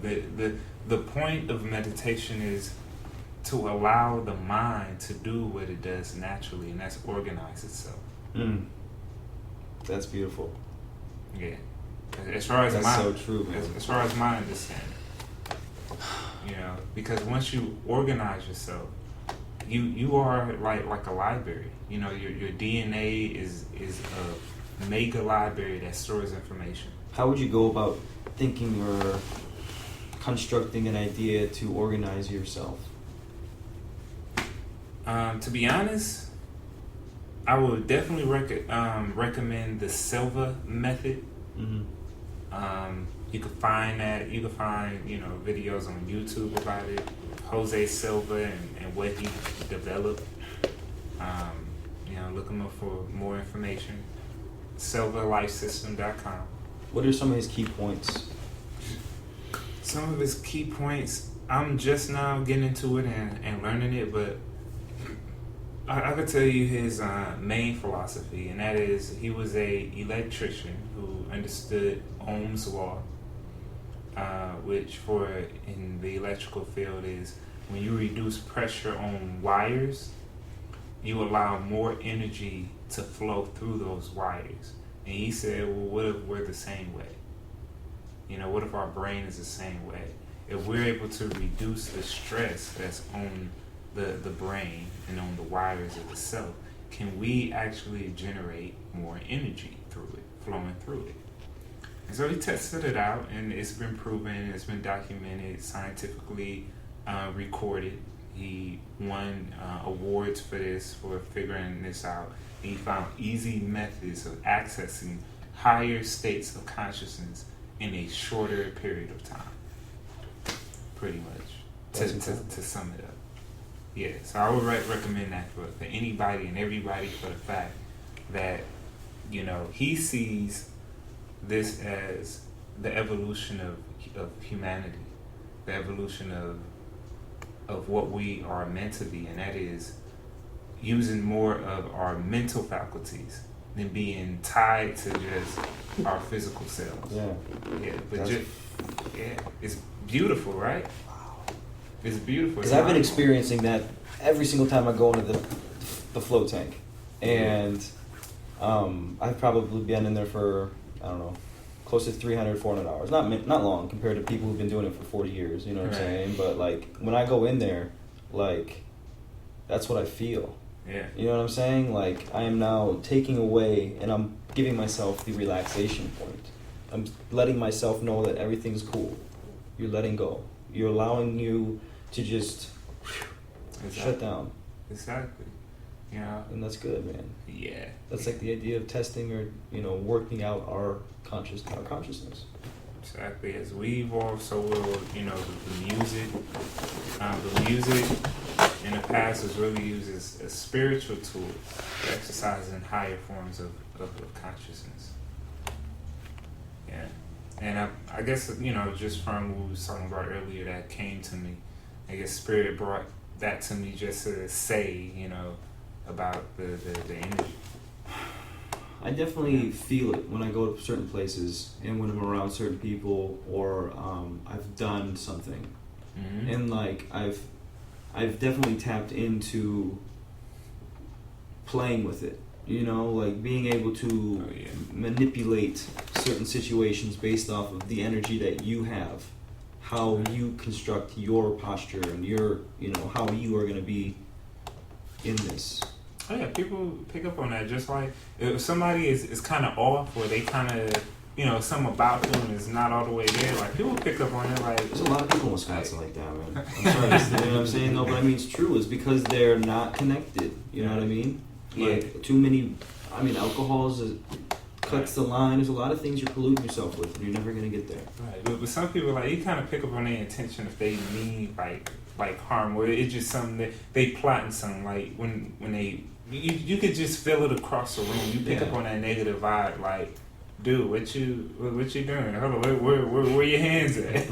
Yeah. Yeah. But then there's other people. They walk in the room, and they're open, and you just feel comfortable around them. Yeah. You know, you just know they cool people. Yeah. That's interesting too, because what's the idea of someone constructing this cool personality, as you know, or someone constructing this, what would you call it? Negative vibe. Yeah. Like, how can these two all of a sudden now both be on this side? I mean, really, it's based off of just ego and the idea of self-love, to love yourself first and then love thy neighbor, obviously. Mm-hmm. I think they put it in that way, in those terms. I don't really like it too much when they say love thy neighbor, because it's so vague and so just not right, you know? Well, you know, when you, I've been looking into it and reading up on it. My background is actually from an Islamic perspective, but I got into Islamic mysticism, Sufism. I got into Gnostic Christianity. I've also been getting into Kabbalah, you know, Kabbalah. And there's always a connection point, you know, but between all three. It all comes from the same root, from the same family. Principles at its core is all congruent. It's all congruent. But when you go into the Kabbalah and it talks about the Ten Commandments, at a basic level, you know, people look at it as, okay, these are the Ten Commandments: thou shalt not steal, thou shalt not covet thy neighbor's wife, and it goes. There should be no other worship of any other god but me. Yeah. And it goes into these basic forms. However, from an esoteric standpoint, it goes into the depth of what all that actually means, and it all corresponds to the 7 chakras. It all corresponds for the Kabbalah. There are 10 Sephirot, or 10 spears on the tree of life. And it all corresponds to these 10 Sephirot, which, in another sense, these 10 Sephirot on the tree of life is basically us. It's showing our chakra system. And the reason why it's 10 and not 7 is because certain chakras, they have given 2 qualities. And that's the reason for that. And altogether it adds up 10, but there's 7 levels. It's 7 chakras. I was told that there's chakras all over our bodies, like light or energy sources. The chakras, when you look at the Egyptian system, you could say there's 7 chakras, or you could say there's 13 chakras. There's a chakra in the earth beneath our feet, and there's a star chakra above our crown, and these are different planes. Like, our chakra system is actually, from my understanding, endless. Yeah. Yeah. I believe in that too. Yeah. Our evolution is endless. We're forever awakening to a higher sense of self. I love that. And it's definitely turned on to in different ways. You could turn on to it with just doing some meditation or doing an out-of-body experience. You know what I mean? Like psychedelic, if you wish, or that's what they do. Or you could do the float tank. You don't gotta do anything. Just allowing yourself to just relax and just try to escape this for a second and tune into your inner self and figure out your true person that you are. Or body, spirit. Exactly. I think that's important. It is. That's huge, man. Yes, and maybe this was a part of the larger scheme that we didn't know, but it was a larger picture that Anunnaki had in play. Because in a sense, we are still children of this cosmos, and so are they. Mm-hmm. And in this universe, mind you, this collective was not the highest evolved form of humanity. They were using metal ships, and there's beings who use higher technologies than just metal ships. So maybe they had some of the same shortcomings that we have today. Like if people looked at us 2,000 years ago, we was to go back 2,000 years with the technology we have now. Yeah, we'd be so advanced. They using candles, and we come, our houses is lit up. They would be saying, these people know how to utilize the sun. You know what I'm saying? Like, we would be looked at as the gods of that time. Mm-hmm. I mean, the way we are now, we're a different form of human beings than we were 2,000 years ago. Mm. Yeah, man. I love that. That's where the whole idea of new psychology is being completely blown out of the water with, Exactly. what we are, the construction of the human biology. Like, what are we, Mm-hmm. That's incredible. And we love to adapt, we love to change. It doesn't take us long. Yeah. And we can just turn ourselves into something based off of a set of patterns in mind that we decide to kind of mesh together, like thoughts, feelings, you know what I'm saying? Yeah. I think that's incredible, man. It is. It's probably like one of my favorite concepts when I really look into it, like what we are as like a society, how we continue to grow, and like what's our truest destiny. What are we supposed to do? What are we supposed to accomplish here? Right. And that always brings me back to the past. It always brings me back to the ancient past of what we've been told based on actual reality of what has happened. When you look at the creation stories that's written in the Bible, that's written in the Torah, the Quran, the Vedas, they all correspond to one another. This great flood, and it all corresponds. It goes back to Anunnaki. Their records, because it's one of the first, is the most accurate, and it outlines the planets. It talks about it talks about the star system Sirius. It talks about the color of the planets, the composition of the planets. I mean, it tells it in all detail. Yeah. It talks about cosmic wars. So who has this information, and like, why does it no longer ever exist? I mean, obviously there's people out there looking at it like Zacharias Hitchens, and he's giving out the information, but Right. obviously there has to be someone in our culture that understands this. No, you know what I mean? Like, or where did it get left off, or how do we know that, like, The information is accurate. yeah, Well, Zacharias Sitchin, a lot of this information was found on clay tablets, right, and so it's preserved. You know, it's not like it was written on paper. This was written on clay stone tablets. Some, you could say this was the original Ten Commandments when it talks about Babylon yeah, and these ancient, you know, for a while Babylon was considered a myth until they found, you know, there's an actual city that was Babylon. Until they actually found it. yeah, You know, when they found Babylonian creation story, it corresponded with what Moses brought with the Ten Commandments and what he brought with the with the Torah. So it was showing that this was part or a memory of even further ancient civilization. You know, so yeah.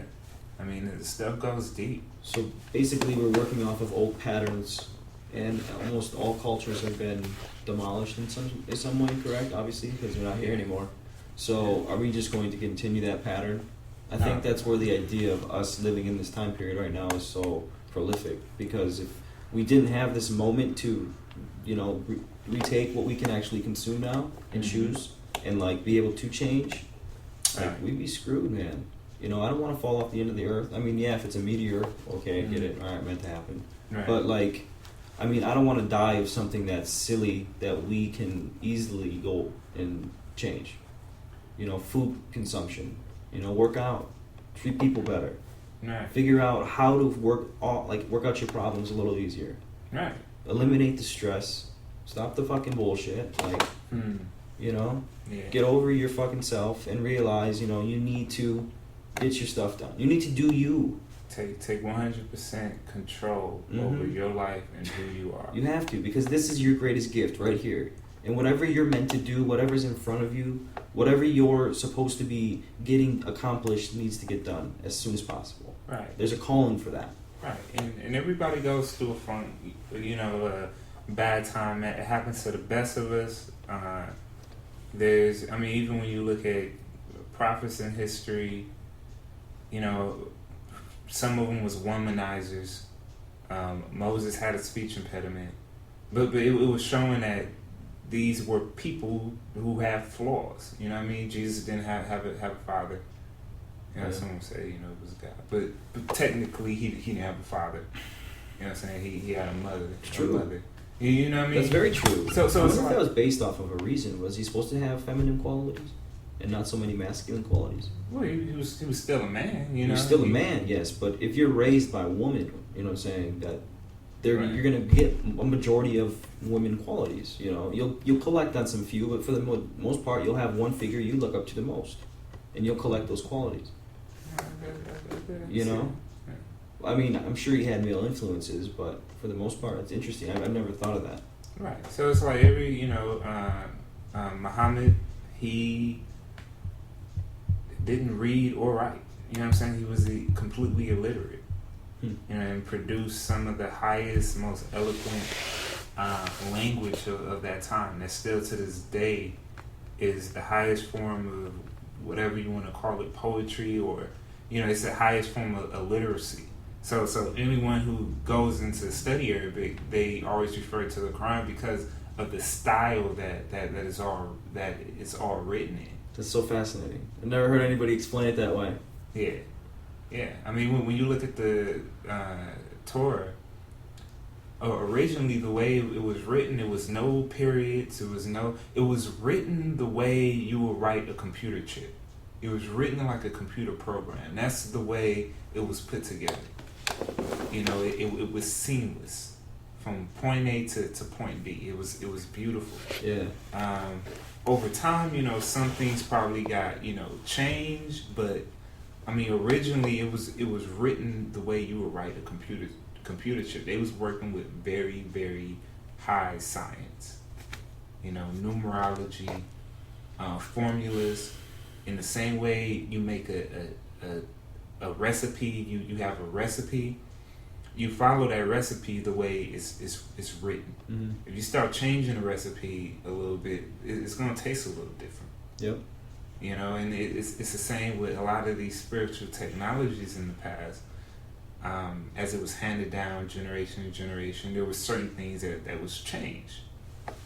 You know, and yeah, and so we are relearning our methods of connecting to the divine and using our mind in its highest potential. Yeah. Mm-hmm. Yeah.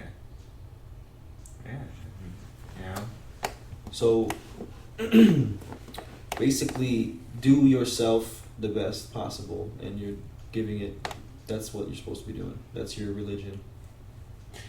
Yeah. Following certain constructs for the most part, but really enlightening yourself. Exactly. Feeling off what we're supposed to be actually feeling off. You know, like giving off.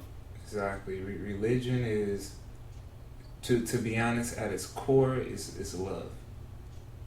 Yep, it's love. It's setting up your life in a way where you have spiritual practice in everything that you do, where everything that you do is sacred. You know what I'm saying? In society, a lot of times money is looked at as something that's being profane. Same thing with sex. It's looked at something as being profane. With the rise of things like pornography, it's very prolific in our society. I mean, we are desensitizing ourselves from reality. It's a disconnect. And, you know, it's no different than women with the romance novels and, you know, that feeding emotional behaviors. The whole Hollywood story of Prince Charming, you know, that engulfs them just as much as physical desires engulf us. And it's screwed with our mind between that and actual reality. Yeah. Exactly. So it needs to be constructed in a different manner. Like, we need to go about this idea of what is love, what is relationships. It's not this sexual, I mean, there is that obviously connection. Right. But when we were talking about it yesterday, you kind of were speaking of the idea of, do you want to talk about that? I mean, you know, you could look on, wish I knew his name, but, you know, it's people who spoke on the subject, on TED. Yeah. TED. I just watched one about Dave Asprey had one on his Bulletproof Executive podcast about the 15-minute orgasm. And basically you lay with your woman, this is for a man and a woman, or a woman and a woman, and you basically just massage the top of her clitoris and like rub it like back and forth for like 15 minutes. And it's supposed to be like very sensual, and like you're supposed to like get really into it and, you know, go at it. Right. I mean, you know? Sex is a beautiful thing, and it's a spiritual thing, and it's a thing that expands consciousness when it's looked at in that manner. Yeah. And not in a profane manner of this is just something to get off with. Right. You know, when it's looked at, when we start looking at it from a higher spiritual perspective, that we have the ability to take our energy, our lower base energy, and transmute it. I mean, this is the most powerful force. You know, this is the force of love, the force of creation within us. You know, this is the energy of the Kundalini that's wrapped at our spine. And when we're able to raise this energy to its highest potential and cause it to vibrate through our chakra system, we're able to create beautiful things in the world. This is why people who are most passionate in the things that they do, when they're the most passionate in their art and they're using it to create, it's beautiful because they are creating life. I like Jay-Z line, impregnate the world as I come through these speakers. You know, and that's exactly what we're doing now. Yeah. That's awesome, bro. That's what's up. That's just how I feel. Speaking from the heart. That's real talk, man. Yeah. I mean, when you come down to it, like, the passionate people are the most ones that are connected with themselves. Exactly, and they're the most sexual. You know, they're working with the alchemy of their energy. Yeah. Napoleon Hill, Think and Grow Rich. He got a chapter on sexual transmutation, and he talks, you know, in depth about one of the highest forms of energy is our sexual nature. I mean, think about it. I mean, sex for a man and a woman, particularly for a man, God is at our balls. I mean, you know, it's the most basic primal impulse. Yeah. And when we use this impulse for higher creative things, I mean, we become unstoppable. Yeah. You know, this is what causes a person to become a genius, is when they know how to use the sexual energy. When we look in the past cultures, I mean, you had sex everywhere. In the ancient monuments, I mean, even when you look at the Capitol, you have the obelisk or the Washington Monument, which is basically a depiction of a penis. I'll say it. It's a depiction of a penis. Yeah. It's all dealing with cosmic energy. Right. Okay. Yeah. On the ground, you have two Vesica Pisces, or basically two spears, and you have the obelisk, Washington Monument, in an oval-shaped ground.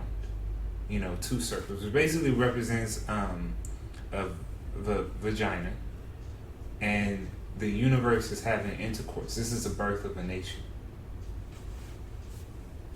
Yeah. It's all symbolism. All symbolism. Yeah. And this is built off the pattern of... What's the of large ancient body world. of water? Yeah, that's a good point. I gotta look into that. It could represent... It could represent anything from the mirror of the mind. It could represent anything... I mean, think about it. It could represent the orgasm. Yeah. You know what I'm saying? She's a squirter. Yeah, you have the reflection. You know, water is a reflective element. Could represent that life force. Yeah, anything. That goes up the spine. Wow. Yeah. That's awesome, right? Yeah. I like the idea of the orgasm, though, right? That'd be funny if it was. Right. Yeah. Probably is. Right. Something happens. I like the idea of the obelisk, though. I've never heard that idea or that theory before. And, I know that it can have power to it or energy for it, right? There's an energy, obviously, source that's with that shape. Yeah, it pulls, what it does is it pulls energy from the earth. It causes the energy to rise up and pulsate. That's really what it does. I'm trying to find the right word for it, but that's literally what it does. This is why they had mounds in the past, and why they had pyramids. Anyone who lives close to the Washington Monument, close in that area, because of the way things is built in a way where energy surges through that area. That's why people live longer in that area. Yeah. Believe it or not, yeah. It's because of the energy that's flowing through there, and it's flowing through their bodies. This is why pyramids, like, people really knew what pyramids do. Yes, if people knew what pyramids and mounds really do, they would be building them anywhere. If you meditate, Thank you. Yeah, if you meditate on a mound or in a mound, and you meditate in there, or you make a pyramid and you meditate in that, you're causing the energy to be pulled up from the planet and just surge all around you, and your meditation becomes so much more clear, so much more vibrant. You just become electrified. You're being clothed by the earth, and in a sense, you're being made love to by you. You are a cosmic child, and the energy of the cosmos above and Mother Earth is having its course. If you look in the ancient past, when it would rain, that would consider the cosmic fathers impregnating the earth and giving life. They looked at sex as being a universal cosmic way, that it was something that was sacred. So the more we change our thinking and start looking at things from this perspective again, it will definitely create more loving relationships, in my opinion. Do you think relationships would even be prevalent? Like, would we still want a relationship if we're supposed to release all of this sexual energy throughout the... Or would we, you know what I'm saying? I wouldn't say in the sense of release. I would say in the sense of circulate. This energy is meant to be circulated. It's not meant to be expelled. It's not meant to be squandered. Mm-hmm. It's meant to create. Yeah. So we would be looking at things from that standpoint, as this is creating something. When you look at Tantra practices, and you look at the Taoist practitioners and what they practice, they will practice techniques with their partners where it will be more about the experience and the actual orgasm. And by doing this experience where it's more about, the kissing and laying with the partner and, actually having intercourse, but experiencing the moment and the joy of that moment, you could go on for hours and just blending your spirit and it just increases the sensitivity to the point, you can have multiple orgasms, but, that's not necessarily the point. The point is the experience itself. And if we was more like that in life, period, being in the experience itself, the journey is the destination, our lives would be so much more happy, so much more fulfilling and joyful. Mm. We're already here. Yeah, make your goals, make your plans, but it's the journey that makes it all worthwhile. Yeah. And playing the moment of the now. There you go. Just living in it. That's your journey. You can call it the journey part, you can call it the now, you can call it present, you can, but live in it and love it. And be it. All the time. Enjoy it. Let it consume. Do you want to let it consume you? Let it consume you. That's the, be... Take it in? Exactly. Take it in. Be like a mirror. Don't be attached to it. With anything you love, if you hold it too loose, it slips from your fingers. Like water. If you hold it too loose, it slips from your fingers. If you try to hold it too tight, it slips from your fingers. What you gotta do is you gotta find a balance. You want to be supple, yet firm. You want to cup it. You want to be in it. You want to flow with it. Yeah. Like Bruce Lee said, be like water, my friend. That's cool, man. I've always heard it, you know what I'm saying? And I've always had the idea in my head with what that meant, but you just described it to a T to where I was like, I get it now. I so get it. When you describe it in that level of sexual, you know what I'm saying, energy, mm-hmm. and giving yourself the opportunity to say, that is so right. Because sometimes it's... Yeah. Yeah. And call it what you wish. We used to live in a society where we were hunter-gatherers. Everything was very communal. Everyone played their part in society. You had the warriors, you had the priesthood, you had the chiefs, so forth and so on. But everything was done as a collective and very close to the earth. And even sexual practices were it was just done differently, where it was treated as something that was sacred, and it wasn't like one person, if your neighbor is losing in life, well, sorry for him. No, that's your brother, that's your sister. You take them in. Right, with the community concept, do you think that we're giving that sense of being a part of something away to sports? Giving that sense of being a part of a team to I'm a member of the Green Bay Packers fan club, as opposed to being a part of a member of something that's got some actual, you know what I'm saying? I mean, we have groups like that all over, obviously, but you know, I mean, it shows something about the human spirit that even in modern society we still look for that connection. yeah, You know, we look for that tribalism because that's what those are is tribes. mm-hmm. You know, we look for that human bonding. Yeah. Definitely. We look for a way to connect, some way of having some form of community. Mm-hmm. Green Bay is just another way of, or you know, whoever sports team you're rooting for. That's just another way of showing that camaraderie, that brotherhood, that Yeah. family. Yeah, that's definitely embedded into us. You know, that tribe factor is definitely embedded into us, You know, being a part of it. But we've done a way to almost capitalize on it, you know, in a bad way. And I mean, giving us that mentality of we are a part of this can also eliminate factors of our feelings too. It makes us hate people too, you know, which is something that's definitely different, you know, like I'm a big fan of like being a part of this, but at the same time I'm gonna hate you, you know, it's crazy. yeah. I mean, it's no different than what's done in on a higher spiritual path. There's no bickering on. There's really no bickering on who or what God is, this, that, and the other. We understand that different practices are different practices, but it all aims to the same goal. On the lower part, you know, it's my God is better than your God. You know, same thing with these tribe factors. It's like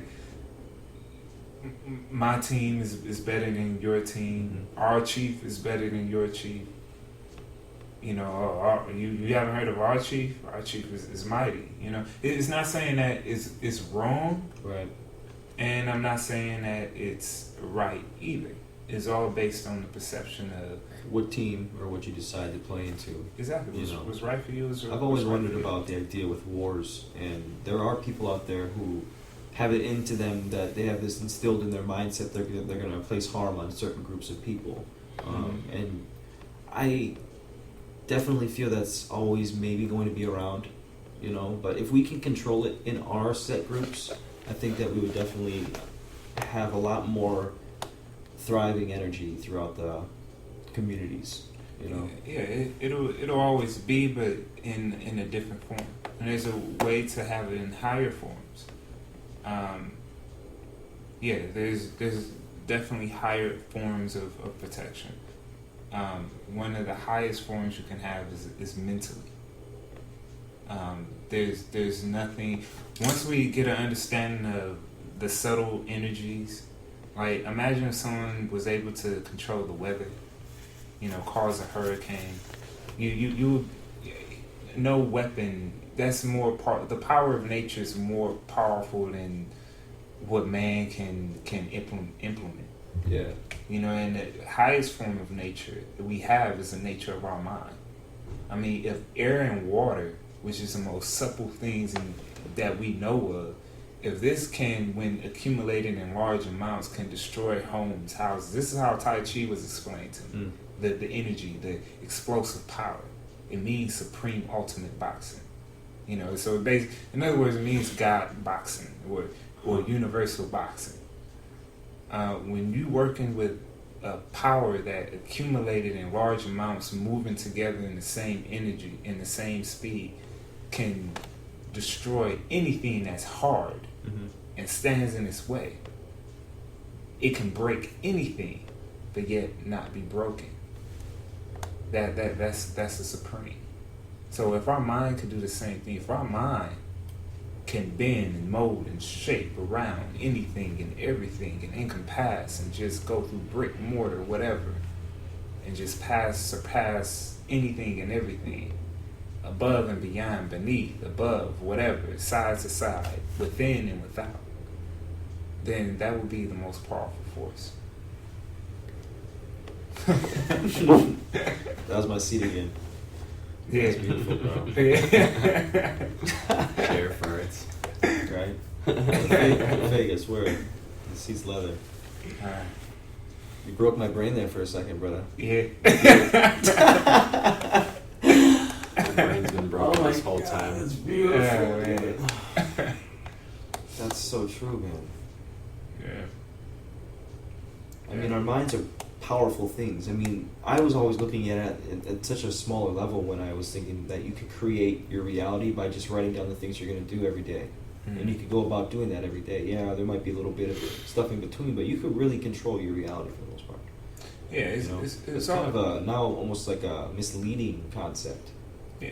Like the way that you describe it is a lot more precious. You know, being true to yourself, finding out like, you know, we have potential inside of us. We should definitely focus on that. Yeah, outside's important, but I think if we work on this a lot longer than what we're thinking of, you know, like Mhm. we can definitely perfect this. That'll enhance out here. Exactly. You know. Exactly, yeah. And when we're able to bring the sacredness of life in every aspect of our living, then that's where the real miracles start to happen.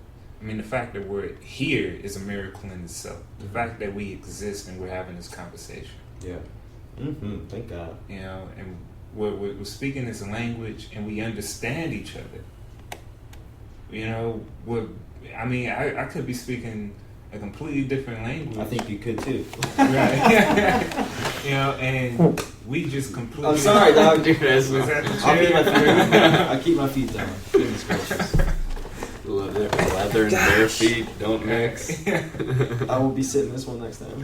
I'll get a sofa. We're gonna get a sofa. But yeah, it's just All right. So, can I push this into a direction Yeah, of sure. the idea of alchemy okay. and figuring it out of Love that. exactly? Because at one point, I remember I came out of the float tank and I was focusing on the idea of everything is matter. We can turn this nothing into something if we can collect the energy that's encompassing it. So like Right. when I was in the idea of this, I decided to focus extremely hard, concentrate, and turn something into, you know. Now I felt like I was able to control it, and I felt like I was able to get energy actually accumulated. I'm not sure how much it even like measured out to be, if there was any, if it could have just been creation. But at the same time, I was literally thinking I was doing something. Okay. Where would you have to take it from that point? Like, is that what alchemy is, or is it actually you creating things with your mind, or is it you forming energy into objects? Well, alchemy is a practice of converting. When it comes to it, when it all comes down to it, it's about converting base matter into gold. That's the concept behind it. There is a physical aspect to it where this is possible, but there is also a mental, spiritual component to this as well Okay. in alchemy. And this is from my understanding and my study. Alchemy is about transforming the soul, which is basically at a base level, and transforming our spiritual nature into its highest nature, which would be gold, which is also known as, in the ancient past, the metal of the sun. Huh. Just as silver is the metal of the moon. So you see, it all relates to back to the cosmos. Exactly. You know how the mind, when you're dealing with alchemy, you're dealing with three things. You're dealing with sulfur. You're dealing with mercury, which is, you know, quicksilver. Mercury. Mercury is also the name of Thoth, god of wisdom. He was a messenger to the gods, the scribe. It's silver. It relates to the moon, which also relates to the mind. It's all related. Our mind is like the moon. You know, it goes in depth. Then you have, what else? You have mercury. You have sulfur. So a lot of the elements are basically the planets that exist, you know, around us. Exactly. And the It's all sun would related to the be. planets. Would you believe that if we could? Was there like? This was crazy, but the sun's, they say it's made out of like magma. Mhm. Is that magma just really hot gold? Like if the sun all of a sudden hardened, would it just be a gigantic gold ball planet? And, well, Would that be interesting? in a sense, spiritually, each one of us, well, actually spiritually and physically, think about it. We have enough body heat, but we have enough energy in our body, each one of us, just one of us, to generate this entire city for like 2 weeks. You know, that's how much energy we have in our system. Huh. This bioelectric system, magnetic system that works on magnetic energy and electric energy. Yeah. Um, And then we gotta sub in the sound now. You gotta sub in sound more often in life. yeah, For how important it really is, I think that we definitely need to utilize sound yeah, to our benefit 100%. exactly. Each one of us is a replica of the cosmos. We are a microcosm. Okay. So, in the universe, you have the moon, you have the sun. Each one of us have a sun. Each one of us is a star being. It's just a matter of us awakening where we can beam our light and awakening our planets, which is our 7 chakras, which really what alchemy is all about. So we are beaming as the sun, and we are the titans. We are the masters of this universe, which is our universe. As within, so without. You master yourself within, you're able to work in harmony with that which is without, and is able to correspond, and you're in tune with the universe. You're both singing the same song. Yeah. That's what's up. Yeah. You dropped some incredible information today, man. I appreciate you coming by, dude. Oh yeah, That was awesome. anytime. Like, you blew my mind so many times. That was definitely something I will have to listen over and write down some of that stuff and kind of go over it again and look into it. That was For really sure. cool, man. For sure. I appreciate you laying that down, and I definitely think that that was awesome. Appreciate it, man. Glad to be here, man. Yeah, man, it was fun, dude. That was very cool. Yeah. I think we should just end it like that, man. We'll just Yeah. continue to come back. We'll That's good. crop this up and turn it into something. I don't know, you know? Yeah, a I little want him bit. to, I got a buddy who wants to manipulate, he's like all in video editing now, so he's Uh-huh. like, if you get me audio, I can turn it into like some sort of like cartoonish sort of like podcast, Okay. if we wanted to. Or we could do this live picture. Yeah, I like the live. The live is cool because Yeah. it's, you know, people is able to feel your energy. You know what I'm saying? Your energy is more raw. I like that. And plus the fact that it's happening in real time, you're able to connect. And I like that, being able to connect. Cool. Yeah. So the live is cool. It's cool to, you know, edit videos as well too. But Yeah. just knowing that it's happening right there in live time, it would be great. It's another dimension of seeing it. Exactly. It would be great if people who listen to this and watch this, that they imagine themselves in the room. Mhm. Because that energy is able to be projected. Yeah. I agree. I definitely agree. Yeah. Well, Yeah. namaste. Y'all have a beautiful day. We love Peace. you. Big kiss.